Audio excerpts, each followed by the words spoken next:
నాడు HP guest house మంచిర్యాలలో TUCI Mancherial జిల్లా ప్రథమ మహాసభ జరిగింది. ముందుగా టీయూసీఐ జిల్లా కార్యదర్శి జాడి దేవరాజ్ జెండా ఆవిష్కరణ చేయగా సిపిఐఎంఎల్ మాస్లైన్ ప్రజాపంత రాష్ట్ర కార్యదర్శి వర్గ సభ్యులు నంది రామయ్య ప్రారంభం ఉపన్యాసం ఇవ్వడం జరిగింది.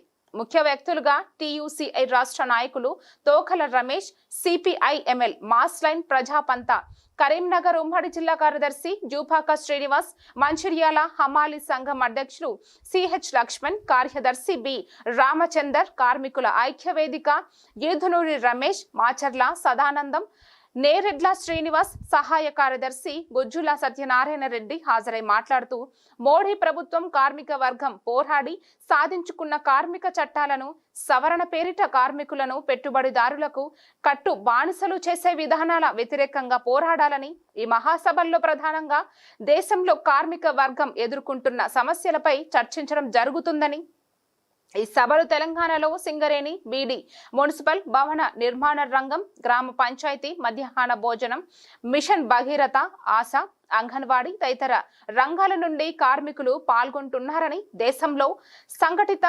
అసంఘటిత రంగం హక్కులను హరించబోకపోతున్న తరుణంలో ఈ మహాసభలు జరుగుతున్నాయని, వారి తరపున టీయూసీఐ పోరాడుతుందని, కనీస వేతనాల చెల్లింపు చట్ట ప్రకారం ప్రతి 5 సంవత్సరాలకు ఒకసారి ధరలకు అనుగుణంగా వేతనాలను సవరించవలసిన ప్రభుత్వాలు 12 సంవత్సరాల నుంచి కనీస వేతనాలను జీవోలను విడుదల చేయకపోవడం దారుణమైన విషయమని వారు ఆరోపించారు. ఈ కార్యక్రమంలో టీయూసీఐ జిల్లా నాయకులు గూడూరు వైకుంఠం, రైతు సంఘం జిల్లా అధ్యక్షులు గుమ్మడి వెంకన్న, మోర ప్రభాకర్, పొట్టాల మల్లేష్, సద్గుల దేవయ్య, ముంచంపల్లి సది, ఎండి సాదిక్, సిహెచ్ మల్లేష్, ఆకుల భూమయ్య, బాబు రావు, సుగుణ తదితరులు పాల్గొన్నారు. విప్లవాలకు పుట్టిగడ్డగా ఉన్నటువంటి మంచిర్యాల జిల్లా కేంద్రంలో trade union centre of India Mancherial జిల్లా ప్రథమ మహాసభ ఈనాడు జరుపుకున్నది.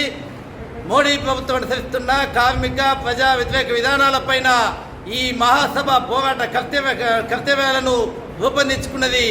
నేడు అనుసరిస్తున్నటువంటి మోడీ ప్రభుత్వం అనుసరిస్తున్నటువంటి కార్మిక వ్యతిరేక విధానాలపైన బలవంతంగా తెచ్చినటువంటి కార్మికులను కట్టుబానిసలుగా చేయనున్నటువంటి లేబర్ కోడ్లకు వ్యతిరేకంగా బలమైనటువంటి కార్మిక ఉద్యమ నిర్మాణం జరగాలి. అప్పుడే మోడీ ప్రభుత్వ విధానాలను అడ్డుకోగలుగుతాం. రాష్ట్రంలో రేవంత్ రెడ్డి ప్రభుత్వం అనుసరిస్తున్నటువంటి బడా పారిశ్రామికవేత్తలకు ఊడిగం చేసేటువంటి విధంగా, ఆదాని, అంబానీ లాంటి కార్పొరేట్ శక్తులకు ఊడిగం చేసేటువంటి విధంగా 10 గంటల పని విధానాన్ని ప్రవేశపెట్టేందుకు రేవంత్ రెడ్డి ప్రభుత్వం కూడా ప్రయత్నాలు మొదలుపెట్టింది. దానికి వ్యతిరేకంగా ఈ జిల్లా కేంద్రమే ఉద్యమాలకు కేంద్రంగా ఉన్నటువంటి మంచిర్యాల జిల్లానే ఈ రాష్ట్ర కార్మిక వర్గానికి ఆదర్శంగా నిలిచి బలమైనటువంటి కార్మిక పోరాటాలు నిర్వహించాల్సినటువంటి అవసరం ఉన్నది. ఆ నేపథ్యంలోనే నిజామాబాద్ కేంద్రంలో 21, 22 తేదీల్లో టీయూసీఐ రాష్ట్ర ప్రథమ మహాసభ కూడా జరగబోతున్నది. భవిష్యత్తులో బలమైనటువంటి కార్మిక ఉద్యమాల నిర్మాణమే లక్ష్యంగా ఈ మహాసభలు జరుపుకుంటున్నాం.